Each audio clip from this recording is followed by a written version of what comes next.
Hello बच्चों, कैसे हैं आप सब? भाई सब ठीक ठाक है, बढ़िया है। आज हम लोग जो है एक नए टॉपिक के साथ आपके साथ हम लोग इस प्यारे चैनल पर आपके सामने हैं। तो welcome to all of you my YouTube physics channel physics Mantra. आज का टॉपिक जो है चैप्टर वर्क एनर्जी पावर से रिलेटेड टॉपिक है। और लास्ट टॉपिक में हम लोगों ने पढ़ा था कि how can you do the work by the variable force.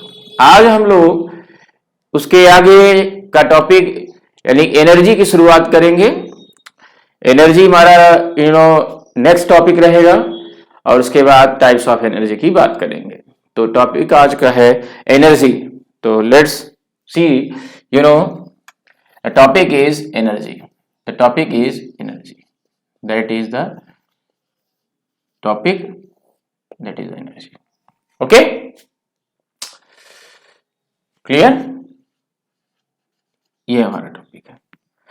तो एनर्जी की डेफिनेशन आप लोग बहुत अर्लियर क्लासेस से, बहुत शुरुआत से ही पढ़ते चले आ रहे हो कि एनर्जी जो कि प्रत्येक ऑब्जेक्ट में, प्रत्येक बॉडी में या प्रत्येक सिस्टम में एनर्जी पाई जाती है। क्या हम उसको डिफाइन करते हैं? हम अगर लिविंग बॉडी की बात करें तो लिविंग बॉडी में एनर्जी जो उसकी बॉडी में कंजर्व होती है, जो उसके वर्क डन के द्वारा जो है उसका एक्सपीरियंस किया जा सकता है। ठीक है।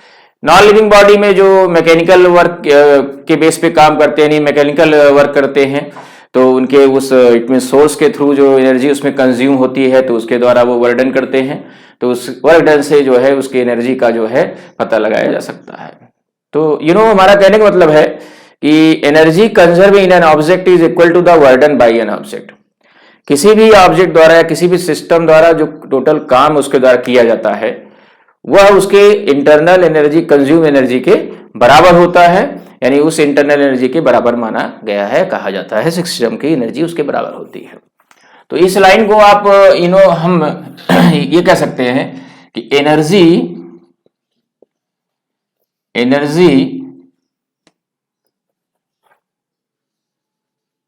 Conserved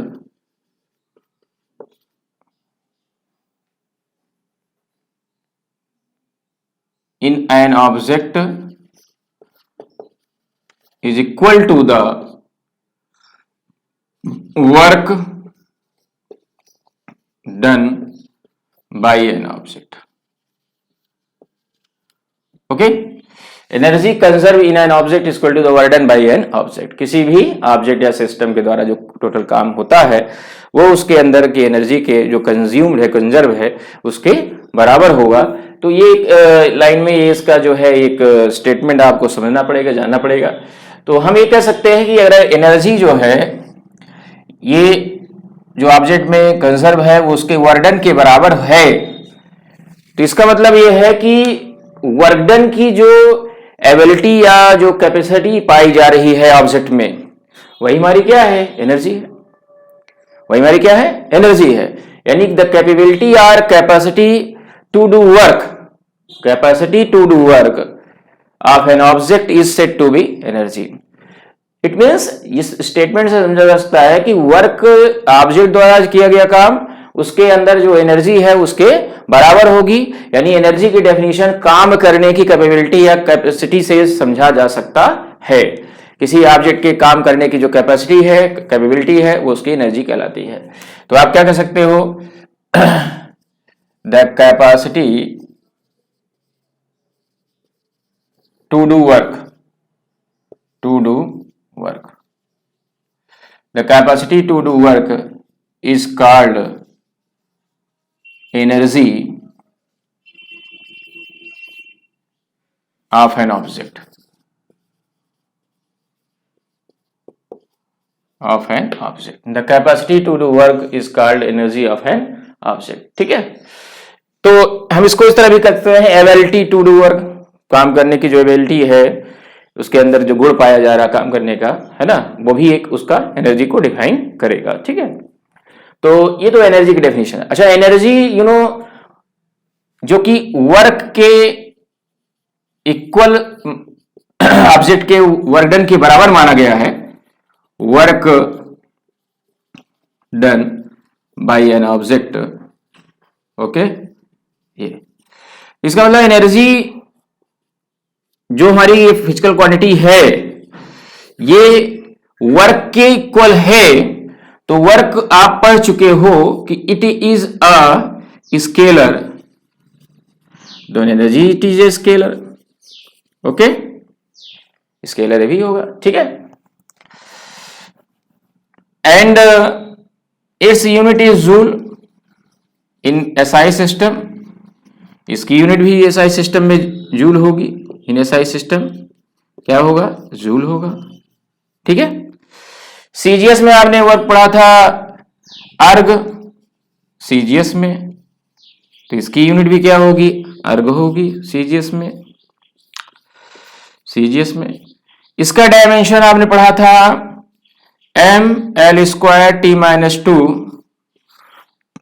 work force into displacement, तो डायमेंशन क्या आया था M L square T minus two, इसका भी डायमेंशन फार्मूला वही होगा M L square T minus two. तो यू नो ये every things which is related to energy is equal to the every things of a work, तो work की जो भी चीजें हैं वो सब एनर्जी के कह सकते हैं, इट मीन सेम होंगी। अगर स्केलर है, जूल है, अर्ग है और इसका डायमेंशन फार्मूला ये है, तो सेम वही एनर्जी का भी मिलेगा, ठीक है। तो यू नो एनर्जी की अगर बात हो रही है तो इसके हम टाइप्स की भी बात करेंगे। अब बेसिक अगर एनर्जी की बात, फंडामेंटल एनर्जी की बात करें, जो आप लोग सबसे पहले जानते हो solar energy, and you know जो कि एक बहुत ब्रॉड जो है फॉर्म ऑफ एनर्जी है, सोर्स ऑफ एनर्जी है सोलर एनर्जी, जो कि you can get from the sun से आप प्राप्त करते हैं। एंड यू नो उसके बाद अगर हम बहुत सारे एनर्जी की बात करें तो यू नो लाइट एनर्जी है, हीट एनर्जी है, ठीक है, एंड विंड एनर्जी है due to the intensity of the flow blowing of the air के द्वारा जो है एनर्जी जो प्रोड्यूस होती है उसे विंड एनर्जी कह सकते हैं, ठीक है, उसके मोशन के थ्रू। तो यू नो डिफरेंट टाइप्स की energy, frictional source of energy है, यू नो अगर हम बात करें और बेसिक फंडामेंटल की बात करें तो आपको मस्कुलर एनर्जी की बात होगी, मस्कुलर एनर्जी, ठीक है, मस्कुलर एनर्जी के बारे में आपने पढ़ लिया होगा बहुत पहले ही। तो डिफरेंट टाइप्स की बेसिक जो फंडामेंटल एनर्जीज हैं वो आप जानते हैं, बट हम अगर थोड़ा और स्टैंडर्ड की बात करें, थोड़ा सा मैकेनिकल लेवल में बात करें, तो यू नो जो हमारे तीन अलग तरह के डिफरेंट टाइप्स के जो एनर्जी हैं के टाइप हैं, उसमें जैसे काइनेटिक एनर्जी, पोटेंशियल एनर्जी और यू नो मैकेनिकल एनर्जी की बात करते हैं, ठीक है। तीनों तरह की एनर्जी जो हमारे it means due to the work and the mechanical respect to the an object, mechanical respect to the an object is said to be the three types of energy। तीन तरह की एनर्जी में हम इसको divide कर सकते हैं एक मैकेनिकल वर्क के रेस्पेक्ट में, जैसे you know kinetic energy, potential energy and mechanical energy, ठीक है। तो ये तीनों तरह की एनर्जी को हम इस चैप्टर में स्टडी करेंगे। बेसिक फंडामेंटल एनर्जी तो आप समझ ही रहे हैं, जान ही रहे हैं, वो सब आपने हमने भी एक्सप्लेन किया, जिसमें सोलर एनर्जी है, हीट एनर्जी है, लाइट एनर्जी है, फ्रिक्शनल फॉर्म ऑफ एनर्जी है, मैग्नेटिक फॉर्म ऑफ एनर्जी है, and you know that muscular energy है, ठीक है, विंड एनर्जी है, ठीक है। तो ये न्यूक्लियर एनर्जी है, ये डिफरेंट टाइप्स की एनर्जी है जो कि बेसिक फंडामेंटल एनर्जी है। जो हम यहां पढ़ना चाह रहे हैं वो हमारे तीन तरह की एनर्जी है। तीन तरह की एनर्जी की बात करेंगे, kinetic energy, potential energy and mechanical energy. तो लेट्स सी स्टूडेंट, इसको आप लिख लें। चलिए भाई हम यहाँ पे टाइप्स ऑफ एनर्जी की बात करते हैं, यू नो फटाफट इसको देखें। Types of energy, types of energy,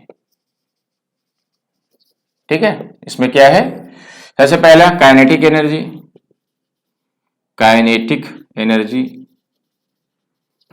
ठीक है। दूसरा potential energy, potential energy.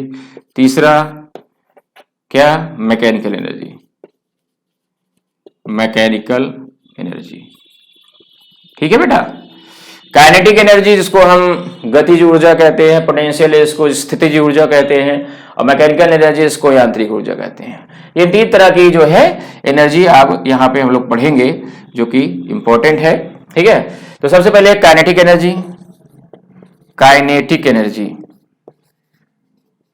Kinetic energy का डेफिनेशन क्या होगा, काइनेटिक का मतलब होता है मोशन, मोशन, मोशन या मूवमेंट कह सकते हैं, ऑब्जेक्ट में अगर मोशन मूवमेंट है तो उस मोशन मूवमेंट के कारण जो भी एनर्जी उसमें कंज्यूम होगी, जो भी एनर्जी कंजर्व है, कंजर्व कह सकते हैं, कंजर्व, ठीक है, उसके अंदर पाई जा रही है, किसके कारण? मोशन के कारण, ऑब्जेक्ट के मोशन या मूवमेंट के कारण जो एनर्जी उसमें कंजर्व है वो हमारी क्या कहलाएगी? काइनेटिक एनर्जी कहलाएगी। तो आप क्या कह सकते हैं? The energy possessed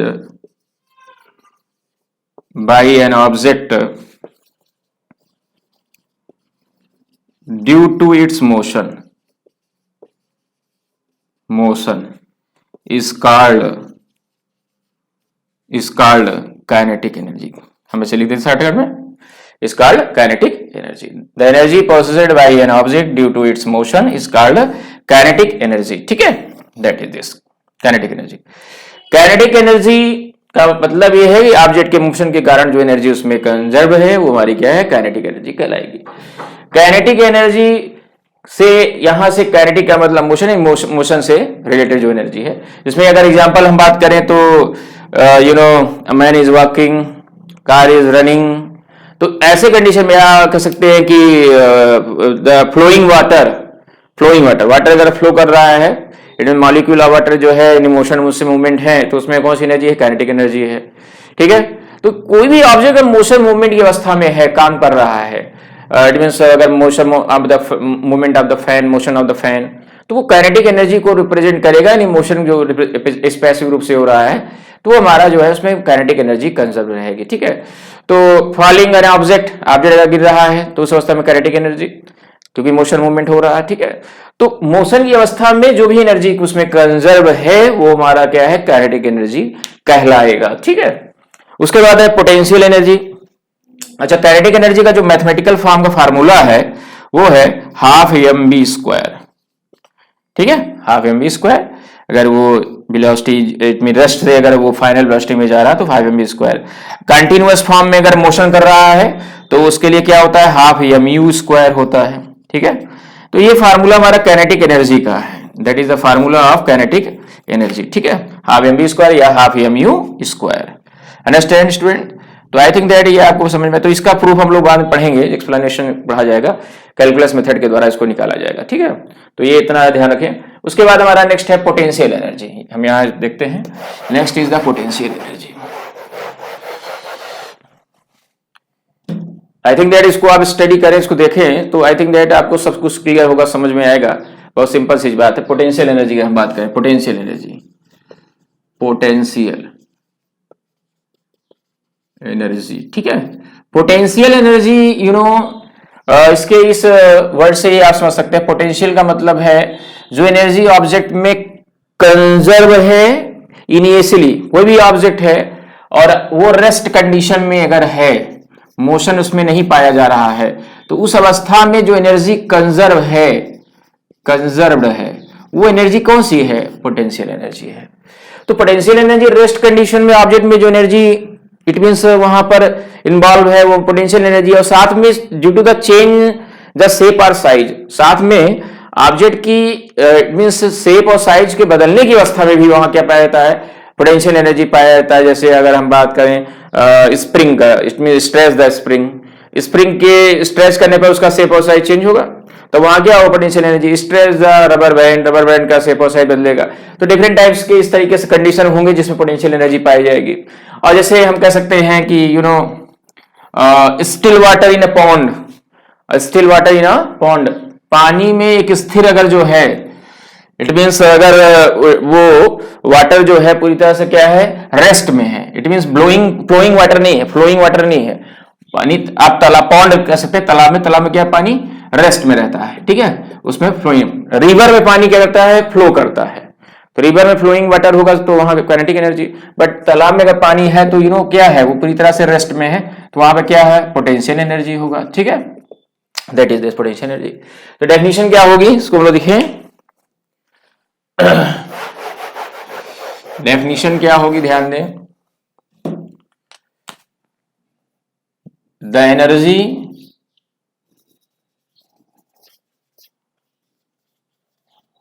possessed by an object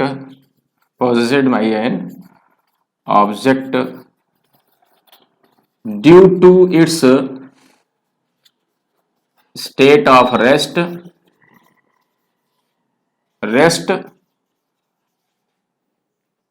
or change the shape and size, change the shape or size. तो energy possessed by an object due to its state of rest or change the shape or size. इसको ध्यान रखें, state of rest या change the shape or size. Rest की अवस्था में या उस ऑब्जेक्ट के शेप और साइज को बदलने की अवस्था में क्या होता है, जो एनर्जी उसमें कंजर्व होती है वो क्या कहलाएगी, पोटेंशियल एनर्जी कहलाएगी, that is called potential energy. ठीक है, पोटेंशियल एनर्जी का हम लोग फार्मूला यहां पढ़ेंगे आगे एक्सप्लेनेशन मैथमेटिकल टर्म में, mgh that is called potential energy. ये हम लोग जो है आगे एक्सप्लेनेशन करेंगे, जब उसमें बताएंगे आपको पोटेंशियल एनर्जी की डेफिनेशन क्या, इसका स्टेटमेंट है, क्या कह सकते हैं, इसका क्या इसका प्रूफ है ना, किसका मैथमेटिकल फार्मूला क्या होगा, इसे हम लोग एक्सप्लेन किया जाएगा। ठीक है, तो नेक्स्ट हमारा जो है टाइप में वो है मैकेनिकल एनर्जी। मैकेनिकल, अच्छा ये इसके यूनिट वगैरह सब वही है जो एनर्जी के हैं, वही सब कुछ है। ठीक है, तो हम बात करें यहां पे mechanical energy. Mechanical energy, mechanical energy क्या है, mechanical energy it is the combination of the kinetic energy and potential energy. It is the combination of the kinetic energy and potential energy. ठीक है, कहा जाता है कि मतलब अगर ऑब्जेक्ट इस तरह वर्क कर रहा है, मैकेनिकल वर्क कर रहा है, तो उस अवस्था में उसमें काइनेटिक एनर्जी, पोटेंशियल एनर्जी दोनों वो कंजर्व है, तो वहां पर दोनों एनर्जी के द्वारा वो क्या है, मैकेनिकल वर्क कर रहा है। तो इस तरह का जो एनर्जी उसमें कंज्यूम होगा या सॉरी जो उसमें कंजर्व होगा वो एनर्जी क्या कहलाएगा, मैकेनिकल एनर्जी कहलाएगा। यानी मैकेनिकल एनर्जी को इस तरह दिखा सकते हैं, mechanical energy equal to kinetic energy plus potential energy, that is this, kinetic energy plus potential energy. ठीक है, तो ये हमारा मैकेनिकल एनर्जी होगा। तो हम इसको इस तरह भी कह सकते हैं, combination of kinetic energy and potential energy. ठीक है, तो ये तो जैसे मैकेनिकल एनर्जी का एग्जांपल देखने मिलता है, फ्री फॉलिंग ऑन ऑब्जेक्ट, एक ऑब्जेक्ट अगर ऊपर से नीचे की तरफ गिर रहा है तो वहां मैकेनिकल एनर्जी हम देख सकते हैं। तो इसके एग्जाम्पल आप लिख लेंगे, मैकेनिकल एनर्जी का वहां देखने को मिलेगा, ये दोनों तरह की एनर्जी वहां पाई जाएंगी, काइनेटिक और पोटेंशियल, है ना। एग्जाम्पल इसके लिखे, क्या है, फ्रीली